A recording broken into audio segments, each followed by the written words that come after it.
Okay, I will finally, after well over a year of waiting, review the M1 Carbine.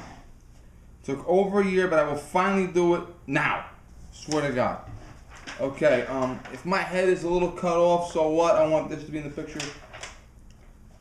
I got my little quick notes.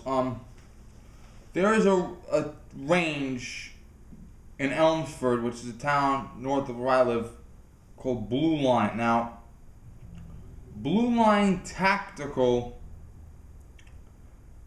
is an FFL in Westchester County.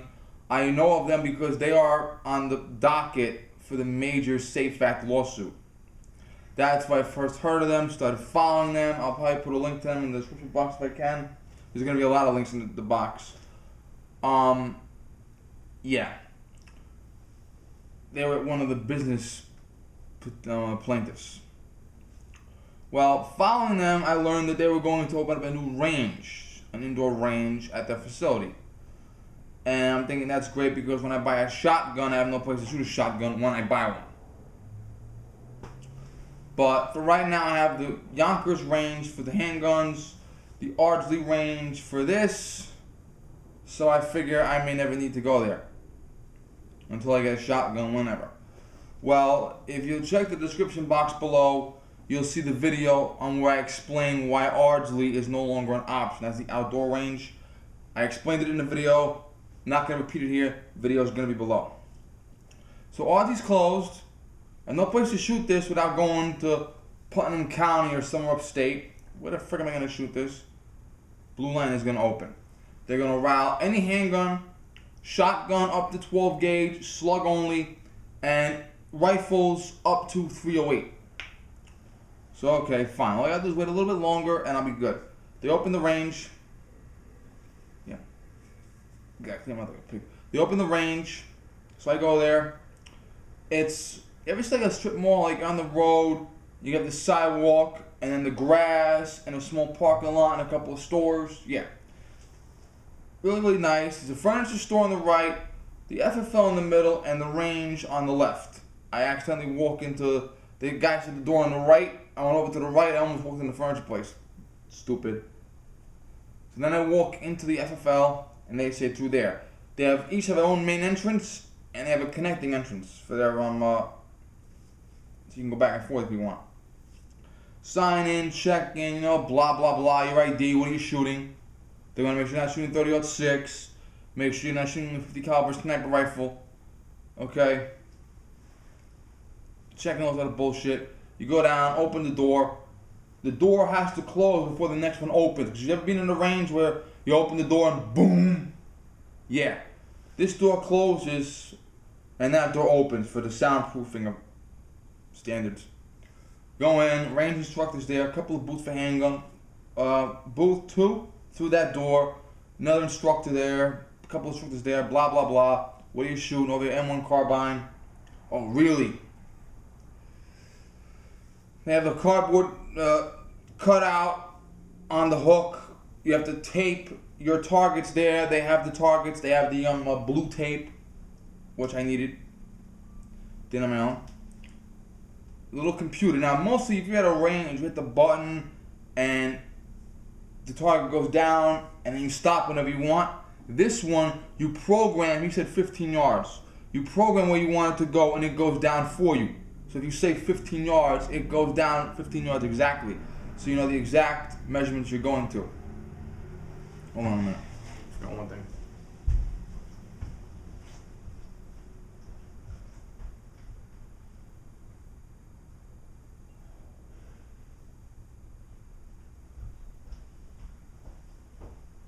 Okay.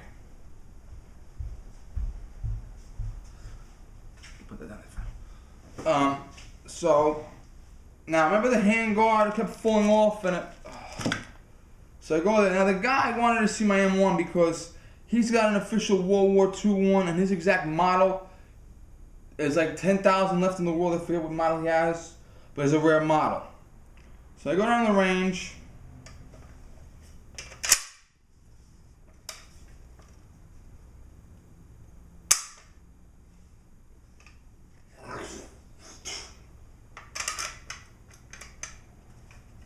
flies right off again. Ugh. Flies off, goes beyond the line, rifle down, hands up, step back. He says, "I'll get it." He sweeps it out of the way. He says, "Try it without the guard." Never looked back. I shot it without the guard, and I don't know, maybe I could tighten it again. I don't know. It wobbles a little bit. I don't know if I need a new screw, but fuck it. Thing went off, and the entire time I'm sitting there shooting it without the guard on it, I didn't even notice it was gone.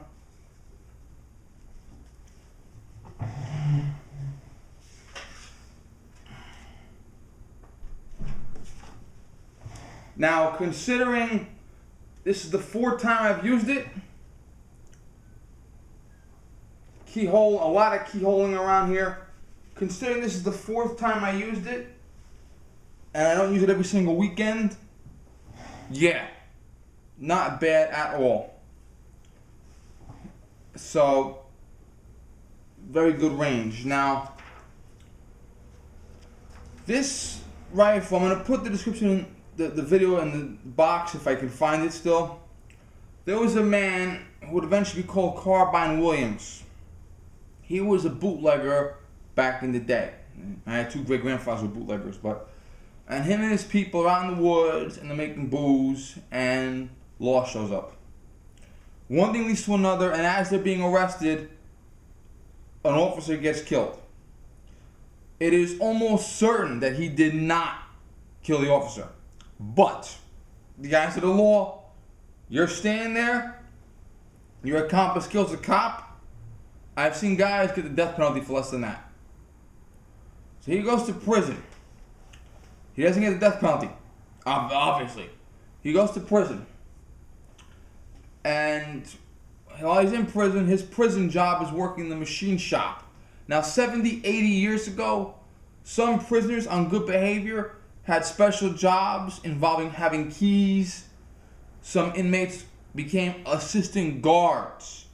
They would eat with the guards in the cafeteria, ate the same food as the guards. They supervised other prisoners. You might have a chain gang, and there might be a prisoner on mounted horseback with a shotgun watching them. There's no law against felons owning guns back then. And that's unheard of today. Allowing an inmate to be an assistant guard and supervise other inmates is unheard of today. So Carbine Williams is in the machine shop, and correction officers are bringing him their personal guns to fix. You would never see that today. So he fixes their guns for them, and he makes a working rifle. I don't know what type of rifle, he makes a rifle. And the board of directors of the prison system finds out what's going on here. And they call the warden in, and the warden says, "I trust this man." Okay, you have a fucking inmate with a gun in a fucking prison. You trust him? Fine. Obviously today the warden will be fired. I mean, no shit, but I trust him. So the board said, okay, if he uses that rifle to get into trouble, you're going to go to prison and finish his sentence for him. Yeah, so nothing happened. He got paroled after 8 years. Back then, there's no law against owning guns. He bought guns. He sold guns. Became a gunsmith. And remember the gas system that John Browning invented? You pull the trigger, the bullet goes down the barrel, and the bullet, the gas from the explosion is recirculated back down to work the action. And there's like 1 or 2 combat rifles on the planet today that don't have that kind of system going on. AK, AR, they have some kind of gas. Might be a little different here or there. Well, he took John Browning's gas system and he put a special short piston on it that allowed the rifle to be manufactured smaller. And he would eventually make what this would become. This M1 Carbine. In fact, this model I have here is an exact replica of one of the very first, with no bayonet lug and a flip-up sight. It needs to be oiled, I might add. So, yeah. So that's what happened. Now, during World War II, The M1 Garand was the infantryman's rifle with his 8-round on-clip semi-automatic. In an era where everybody has a 5-round stripper clip and everybody's doing this with a bolt, for a guy to have 8 rounds of 30-06 friggin' deer ammunition, that was unheard of back then. But the Garand is very large, very heavy, very cumbersome. So other guys can't have it.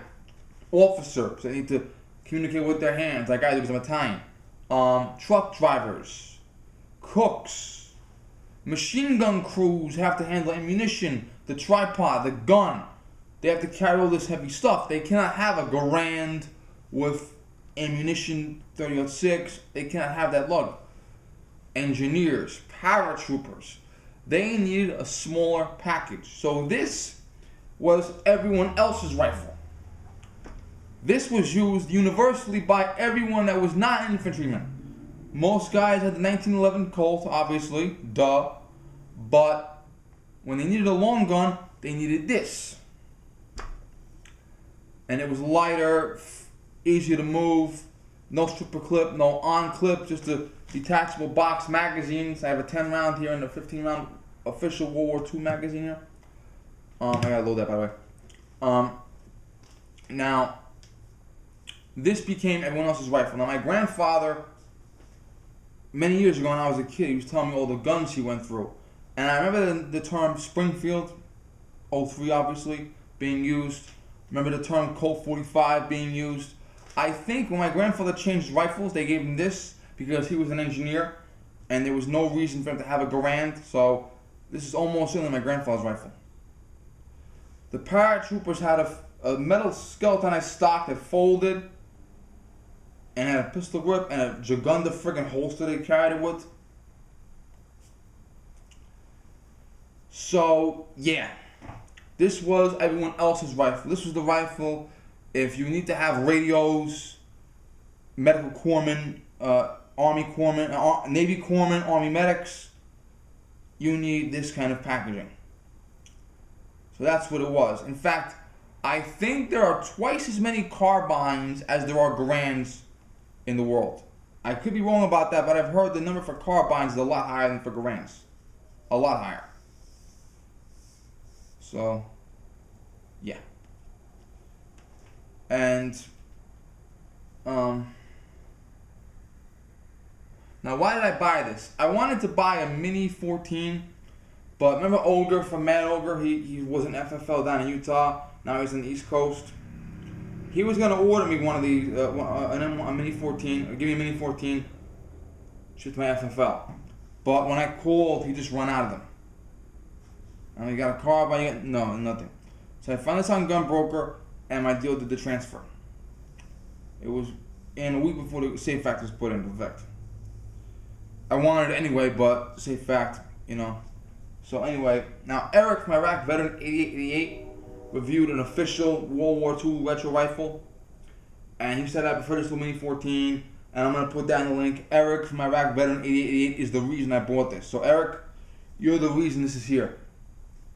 So, and I needed a rifle, so I got this. And it shoots the 30 carbine ammunition. This thing here looks like a handgun round, but it's actually not. This is not a pistol caliber carbine. Some guys think it do. To them I say fuck you. It's not a pistol caliber carbine. It's a intermediate rifle round. Now according to Eric, this shoots about 300 feet per second faster than a Magnum revolver, 57 Magnum revolver. So it's pretty fast. In fact, I'm going to put it in the description box again if I can, a video of a guy doing a ballistics test. So go to the link below, find the ballistics test. Very impressive. Now the function is very, very simple.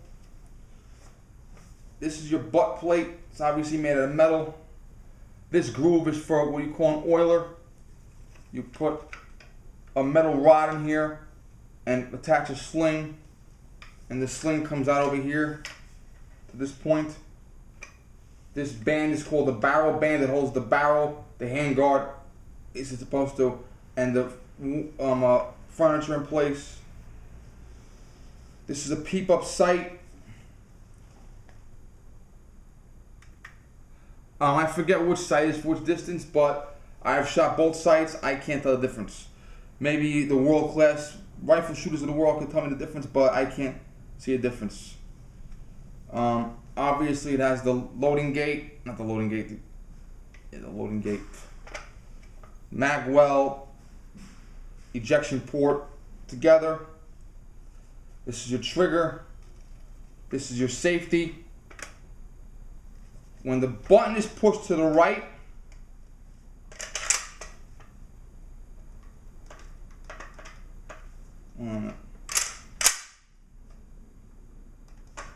button is pushed to the right, the rifle will not work. When the button is pushed to the left, the rifle will work. This rifle does not hold open on the last round like most guns do. So once you fire the last shot, you have to physically inspect the weapon, the firearm. Now, there's a button here. By the way, there's no one down that end. I checked it many times. There's a button here up top. You probably can't see it. My thumb is on it. Look where my thumb is. See that button? And the op rod here. You have to bring the op rod back and manually push the op rod into this button in order to hold up the action open. See if I can do it on camera. It's going to be a pain in the ass, but I'll try.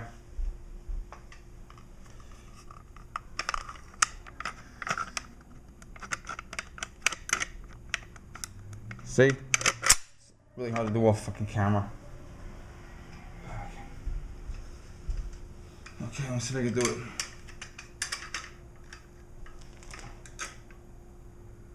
I don't know how good that was, but that's it.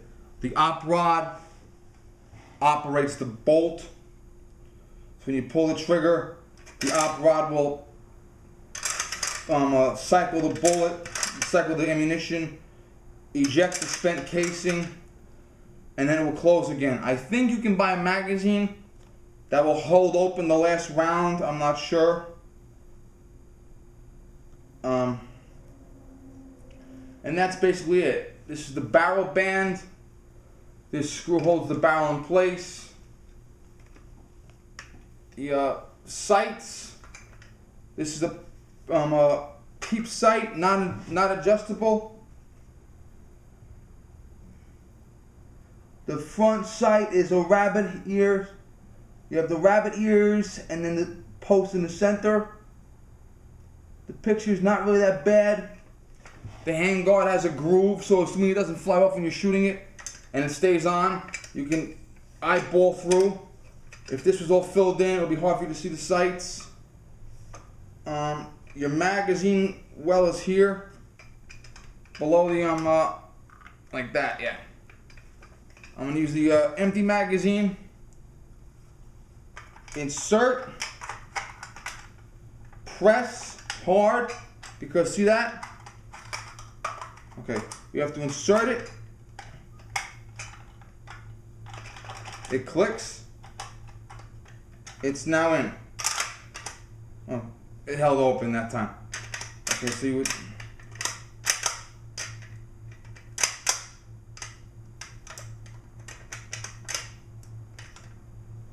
Yeah. Okay. If this were actually loaded, it would feed the round into the chamber. You know what? I'll do that. I'll feed one round into the chamber. There's no one else here. I will feed one round very carefully and I will eject it. Mag is in. Round is in. Eject the magazine. There is still a round in the chamber. My hand is away from the trigger. The gun is pointed towards that concrete wall. There's no one behind it. I did not want to do that because I normally don't keep it loaded in the house. Handguns loaded, this usually is not. But, okay, so that's the function. And obviously you check for your brass. You want to look down the barrel, make sure it's clear. Now notice I had it resting against my leg. My right hand was here. My left hand was here, away from the trigger. The safety was on that time, thank God, but it was on.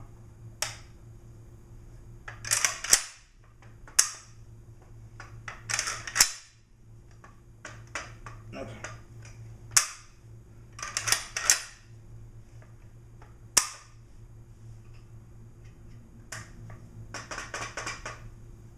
Okay, safety's back on. That entire direction is clear. I checked the bolts. I checked the chamber at least 3 or 4 times on camera. Concrete walls all around. Okay, so when I am pulling the trigger, I am pulling it in that direction. Don't think that there's like a house there or a window there. No. And I've heard a lot of nightmare stories listening to guys like Barry, God rest his soul, Eric, Iraq veteran 8888. They're great guys, but they'll admit to you they had a couple of mistakes. So I'm very careful to make sure you don't make mistakes. Pete from the Army channel admitted he put a shotgun round to his ceiling when he was younger. The ammunition to feed is very, very difficult at first. You got to get used to it. You have to take this fucker out. The ammunition is loose. It goes down all the way. See, it jumps up, down, and all the way back. Make sure the bullet itself is in.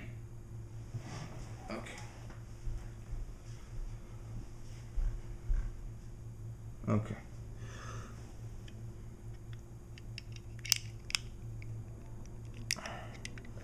This is the name of the do on camera. You can see it. Okay, ammunition, clip, magazine. Okay. See it? Push it back. Make sure it's all back. There you go. Okay. These rifles were used in World War II. In Korea, they adopted an M2, which is a fully automatic version. They also adopted a 30-round magazine, and the 30-round magazine will fit both rifles. I don't have a 30-round magazine yet. That's what the Safety Act is going to be abolished for, please God. But I don't have a 30-round magazine yet. M2 is full auto. If you want one of those, obviously, you got to live in the right state. You gotta find one, you gotta ATF it, you gotta pay about 20 grand for it. I guarantee it's 20 grand. Ask any class 3 dealer how much an M2 full auto is gonna go for. I will bet you any amount of money right now, 10, 20, 30 grand price range. So you're better off just taking the regular semi-auto home. Take the semi-auto home or buy a reproduction. I would not be doing that shit with that. Now, interestingly enough, this was used in Vietnam. When America first entered Vietnam, the American soldiers had carbines and Garands, even though the official rifle at the time was the M14, but there were still guys carrying this. Then M14 went out real fast, and that became the M16A1. Just so we're on the same page, the French Foreign Legion bought these from the U.S. military. French Foreign Legion, we might not always like the French, but you got them with the Legion is good because the Legion has the same birthday as me and Chuck Norris, so gotta be good. So French Foreign Legion bought these, came to Vietnam with them, and they were fighting guys, the Viet Cong, at point blank range. I've seen these things ballistically tested to, you ever see the wax block? The block of wax or a block of clay like this fucking big and this thick. I've seen this little bullet here rip it in half. Okay, so this cartridge is not as puny as they say. They say the M1 Carbine is a girl gun, the M1 Carbine is a baby gun. Okay, stand in front of it, I'll shoot you. You tell me if it's a girl gun. Now, the reason why I bought this is because I wanted a rifle, no shit, but the purpose of this rifle, my POU, as nothing fancy would say, is the last ditch rifle. If you're in an LA riot situation, Ferguson riot situation, Katrina riot situation. If you're in a situation where you absolutely must have a lot of firepower, and I have to buy more ammunition, down in the last 2 boxes, I think. But if you need a lot of firepower because there's guys outside the house with torches, you're on the top of your store and there's guys swarming around, this will be very effective, okay?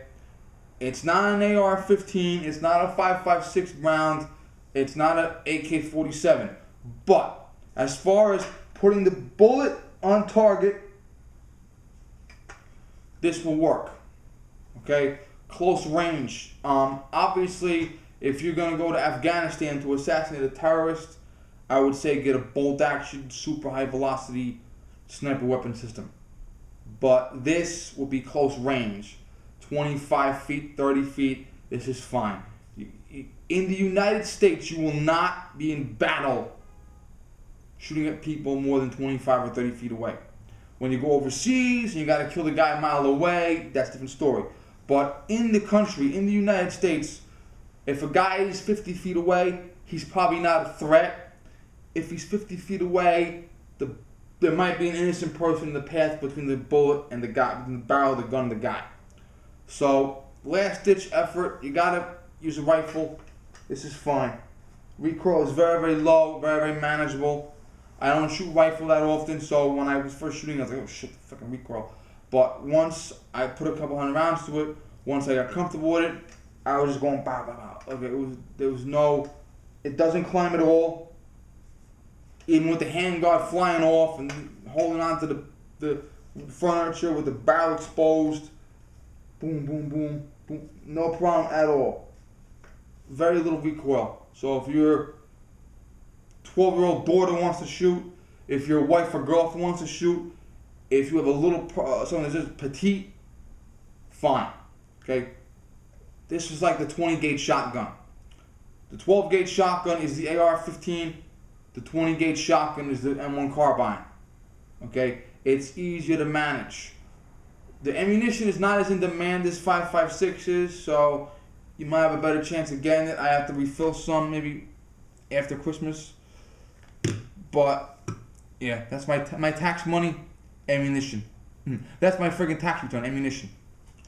So, aside from the fucking handguard, maybe I gotta tighten it more. I heard all the stories about put this oil on it, put that oil on it, strap that down, try this thing. I heard all that shit. But aside from the handguard that keeps fucking coming off on me, yeah, it's still a little loose. I'm gonna tighten it later. That's it. And this will work without the handguard on there. You don't really need it.